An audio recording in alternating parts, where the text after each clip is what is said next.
All right, thank you everyone for coming.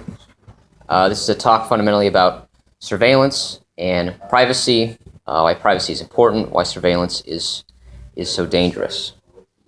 So we'll cover those things first, and then focus on how we can defend ourselves against certain types of attacks, passive surveillance in particular. We'll talk about what that means. I'm announcing a project for sort of a meta project to create software for activists and other vulnerable people. Then we'll move on to the workshop. So here's something I like to start with. Imagine if Hitler had known the real-time physical location of every Jew. You can hunt down a lot of people very, very effectively in a very short period of time. And the technology that exists today, of course, makes something like this very feasible, whereas before it was not. So one thing the NSA is doing, we'll talk about a few of them, is you can see in the second paragraph there, at least hundreds of millions of devices are being tracked, 5 billion records a day.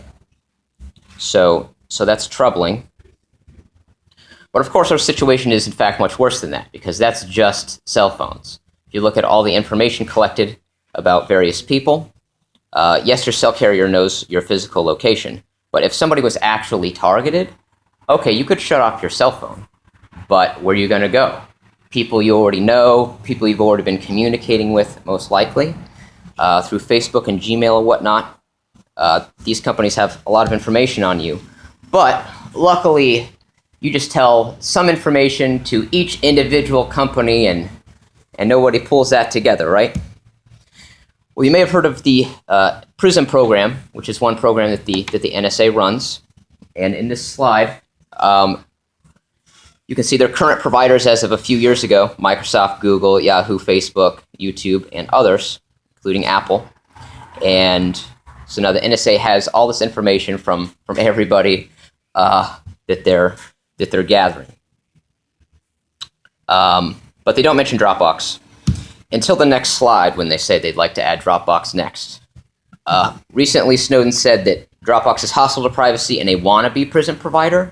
It doesn't look like they're officially part of it right now, but the government, actually in this previous slide, you can see special requests in the bottom right. That's other stuff they can get. So they can go to individual companies and say, like, give us this specific thing. It doesn't have to be like almost everything at all times, like they can gather from these companies on the left. So what does all that add up to? Okay, there's all this information being collected. Here's Snowden's sort of summary. What could he do? You could read anyone's email in the world. You can look at traffic going to and from any website. You can track computers. You can track unique identifiers such as usernames. So, I mean, I'm Elma Steve on like everything, you know, Gmail and GitHub and Reddit and everywhere. So with one identifier in that case, it's possible to sort of see, you know, everything that somebody's doing on the internet. But okay, that's just sort of speculation, right? There's bad things could happen, but, you know, with this information being collected, I think history is a helpful guide to look at, okay, in the past, how have surveillance powers been abused? Here's one from a year ago. New Zealand was keeping track of officials and an anti-corruption campaigner. This is published by The Intercept. There's another example from further back that some of you may know, where Martin Luther King was declared one of the most dangerous men in America by the FBI, or, you know, privately considered one of the most dangerous.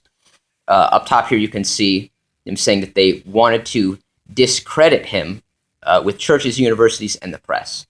So the discrediting part I want to highlight, because, you know, if the NSA wants to go after somebody, then being able to, and if you know everything about them, then you could maybe selectively, you know, leak certain things about them to the press, find the worst thing they've ever done, and so on. That's dangerous. Toward the bottom here, also related to Martin Luther King, They said that King was one of the most dangerous people from the standpoint of communism, the Negro, and national security. So they knew he was nonviolent, still said he was like a top national security threat for the United States. So when talking to friends and family and whatnot, sometimes it's hard to get people to care about privacy. You know, they think, okay, I'm not doing anything wrong. We'll talk more about that soon. But there's cases where, you know, like you're not an activist, you don't challenge the status quo, you're not trying to make anything better whatsoever. But if you're friends with somebody who is, such as Jacob Applebaum, well, his phone was seized. But yeah, so you know, if somebody's phone is seized and, you know, their contact list isn't encrypted on there, well, there's a guy named Moxie Marlinspike, who's author of some software we'll be talking about and using that I use every day. He says he now gets stopped sometimes when he comes like to and from the U.S. and he's not sure exactly why. They won't really tell him, but they think it's related to the fact that he was listed as a contact on Jacob Applebaum's phone. And Applebaum was targeted because he's done stuff with WikiLeaks, and WikiLeaks is, of course, you know, publishing classified documents showing, you know, very incriminating things. There's their so-called collateral murder video that Chelsea Manning leaked to WikiLeaks, so that we would know that, you know, this is what war looks like. This is a lot of innocent people being killed. But anyway, so even if you're not doing anything, there's people you know who could fall under suspicion.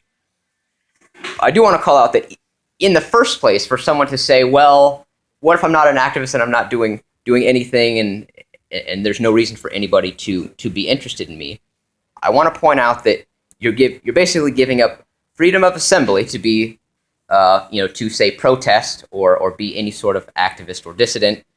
You'd be giving up freedom of speech to criticize people in power if you don't want anybody to take notice of you. And you're giving up freedom of association, as we saw on the previous slide, if you don't even want to be near anybody who is anything like an activist. So I hope that the people don't go that far.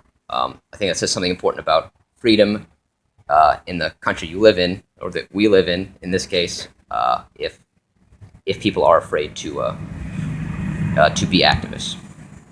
But okay, some people are still not. You probably have. I definitely have friends and family who are still not convinced by things mentioned so far. So, what are some ways in which every single person is personally, directly, negatively affected by surveillance? Surveillance affects what you read in the paper, because the articles you read are written. The articles you read are written by journalists, and journalists get their information from sources. And if sources can't give information to the press in the first place, then you can't read about it. So even if specific people aren't going to, you know, be activists, even people who are not should be happy that, well, other people who are activists need to know what's going on in the world so that they can, you know, challenge the status quo in whatever way they see fit. So if it's too dangerous for sources to give information to journalists, then, you know, we should expect them to do it less, right? And if somebody starts to leak information, and surveillance is so ubiquitous that, you know, even as they start to get the word out, then that somehow gets shut down. Maybe there's somebody who's a whistleblower who's still at the NSA or wherever, who's trying to tell us about fraud, waste, and abuse, or high crimes and misdemeanors. It's important that they be able to do that.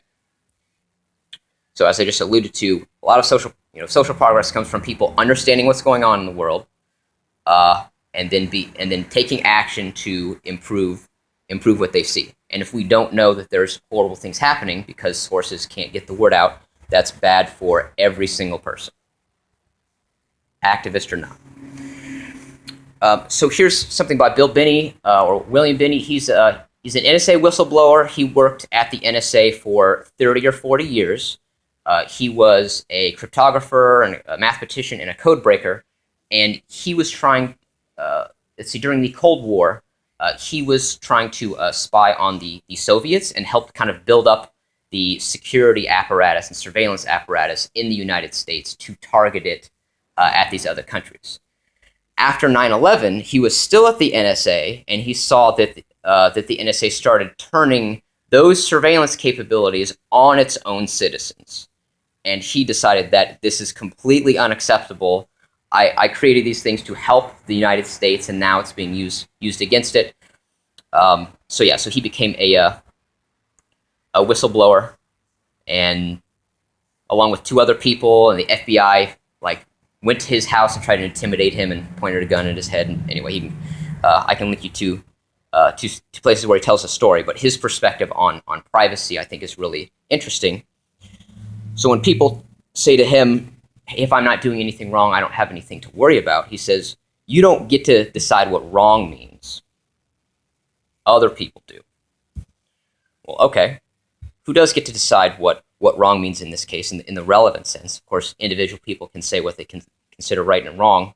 But people who are enforcing laws, like what they consider wrong and what they think it's legitimate to go after someone for really matters. And of course, what the laws literally say matters a lot. So what do people in power think is right versus wrong? Well, remember the Martin Luther King example, right? What was he doing wrong? He was peacefully protesting. He was galvanizing civil rights movement, but that was still perceived as a threat. And as far as what powerful people consider threats, well, here's a summary of some recent comments from Donald Trump, the Republican frontrunner who absolutely could become president of the United States. He says Mexicans are killers and rapists, and we shouldn't let Muslims into the United States anymore until we've vetted them, because everyone should be considered guilty until proven innocent.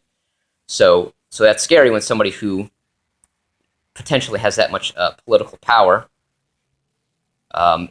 is saying such things about these groups. So it's not hard to imagine someone saying, I'm trying to keep America safe. What are the threats to America? Well, I think that Muslims are a threat to America. Well, by having all this information that's collected on every single person, if you wanted to go after that group, then you easily could, which is unfortunate. So then there's what the law actually, literally says.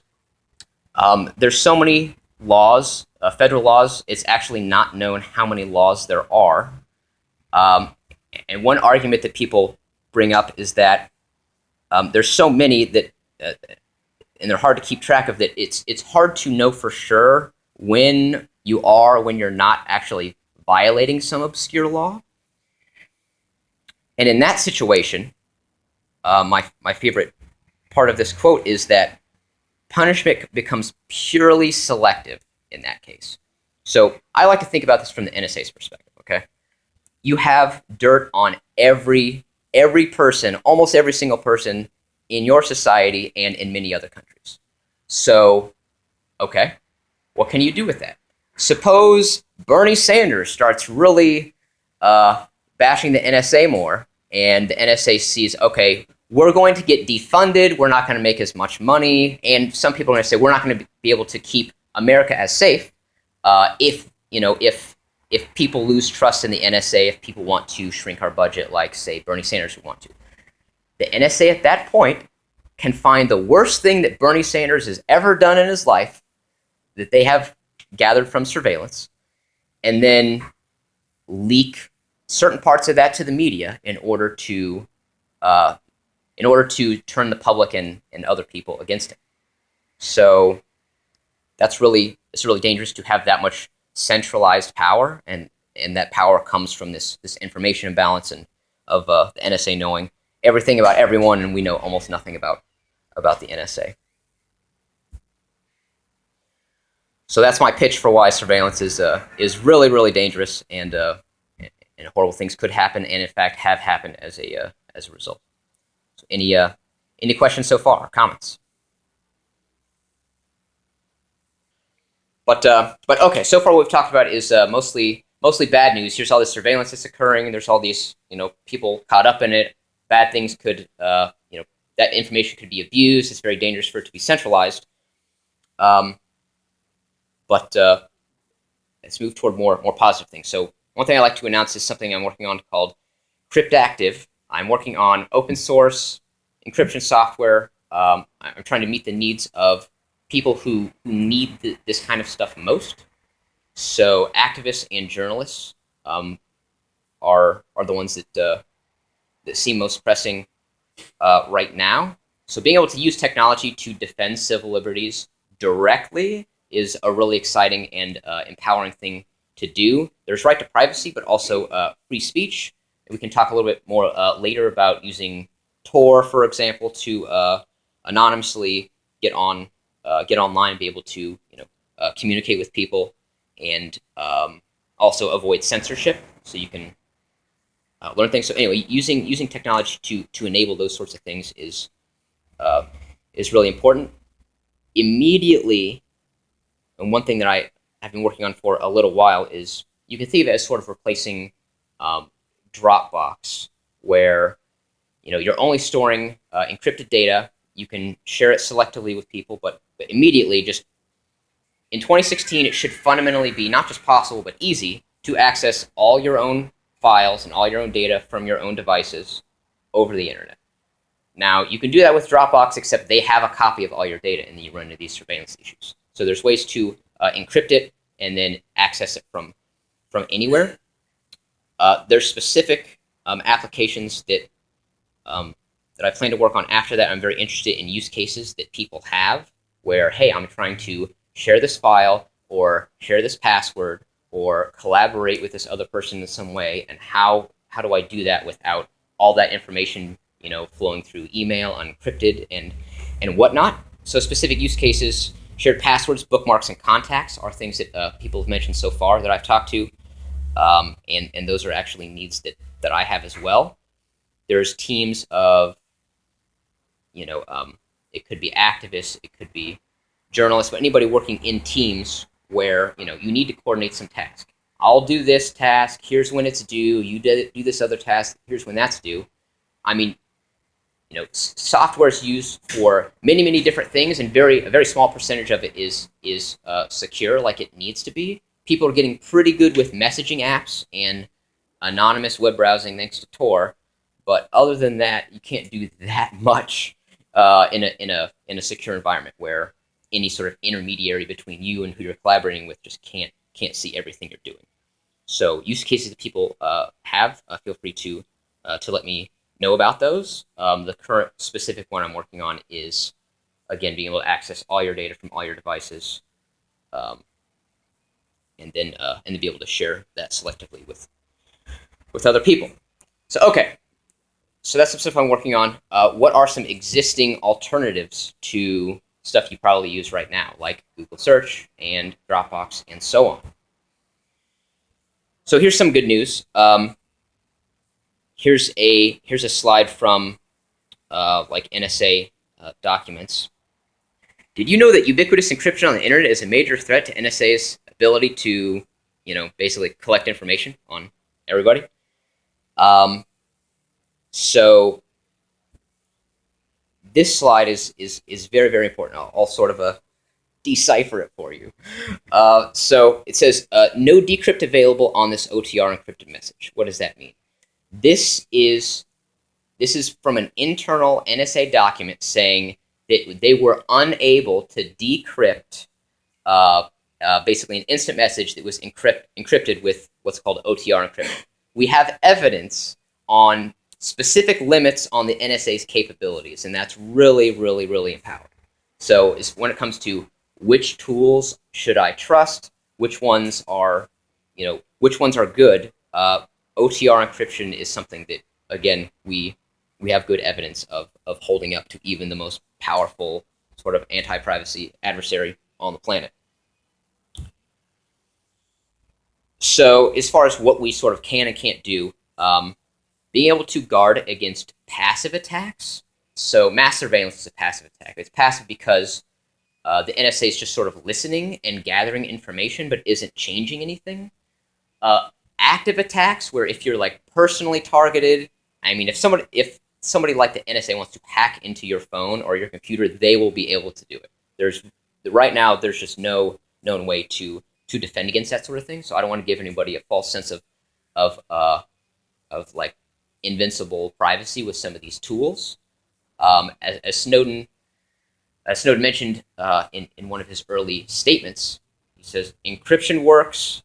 You know, the NSA just cannot get through certain encryption. And then the very next sentence he says, but if somebody's targeted, it doesn't matter that much because before you send your message, before it's encrypted, you know, if somebody can hack into your device and snatch it, before it's encrypted or after it's decrypted, if you just received a message, you know, you don't have to go after the encryption in order to violate somebody's privacy.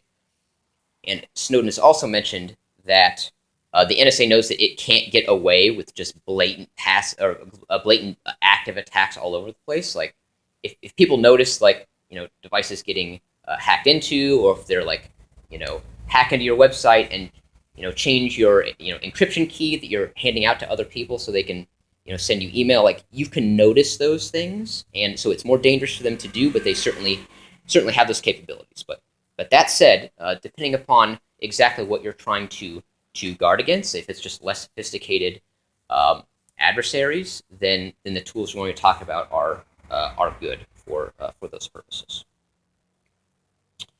So Snowden says you should drop Dropbox.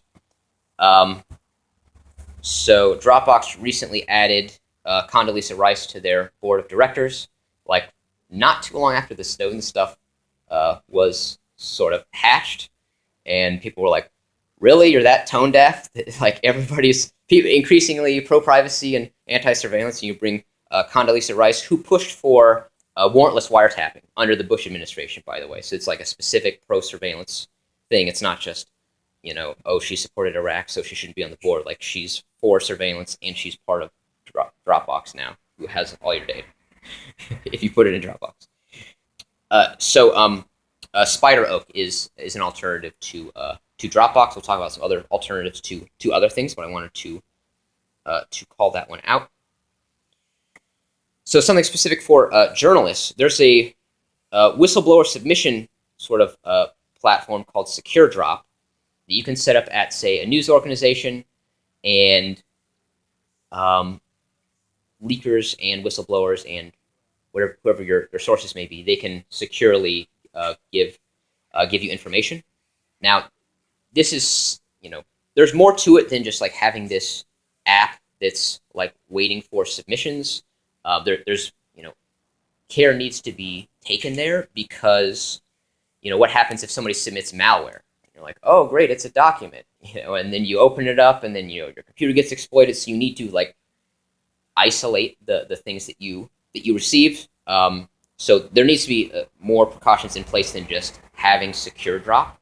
But I'd be happy to, you know, help anybody work with Secure Drop if you're interested in. So okay, right before we get to specific tools that you can use to protect your privacy, I want to make a distinction here and talk about kind of different security properties that different tools give you. So there's two different properties. One is privacy and one is anonymity. So if you have privacy, like say with a conversation that you're having, that means that an eavesdropper can't see the contents of your conversation. They can't see like the words that you're sending to somebody. Anonymity, on the other hand, means that, you know, whatever's being done, an eavesdropper doesn't know that you're the one doing it. So, for example, if from an email address that is tied to my identity, if I email AJ at an email address tied to his identity, we don't have anonymity. It's known that I am communicating with him. But if it's an encrypted email, then we do have privacy, because the contents of that email can't be seen by, you know, Gmail or Yahoo or whomever. Let's see. So in that case, we have privacy but not anonymity. There's a case like Egyptian bloggers that I mentioned earlier, where if they don't say their actual identity but they blog, then the contents of what they're saying, right, like in this case the blog post, which they want to keep, which they want to be public, that's not private, but they do have anonymity as long as they don't tie their identity to that activity. So these things are independent. Of course, if you're messaging someone on Facebook Messenger or anything that has many millions and millions of users, you usually get neither of these properties. So that's unfortunate. If you want, there's a case where you have both privacy and anonymity, where, for example, if you use the Tor browser, which we'll talk about in a minute, which allows you to browse the web anonymously, anybody who's monitoring your activity sees that you're connected to Tor, to the Tor network, and your traffic is kind of bounced around between different computers and exits the Tor network and visits whatever website you're trying to visit. Anybody watching you knows you're connecting to Tor, but doesn't know which website you're visiting. So you could connect to Tor. You could create a new email address. You could then, from that email address, send an encrypted email to a journalist, for example, if you're trying to leak something. In that case, anybody who's eavesdropping on you, they know that you're using Tor, but they don't know what you're doing through Tor. An eavesdropper might see that an encrypted email was sent to some journalist from some email address that is not tied to anybody's identity. So in that case, you have both privacy and anonymity. But again, you can have just one, just the other, both, neither, in various combinations. Connect to Tor. RiseUp.net is good for email. A lot of activists use it. So yeah, that's anonymity versus privacy. So there is some hope to maintain privacy. Like I said, there's certain things that we cannot defend against if we're really targeted, but we can defend ourselves effectively against passive surveillance using the tools that we're about to learn about. One of my favorite quotes from Julian Assange: "Cryptography is the ultimate form of nonviolent direct action." So let's learn about these tools. Thank you very much.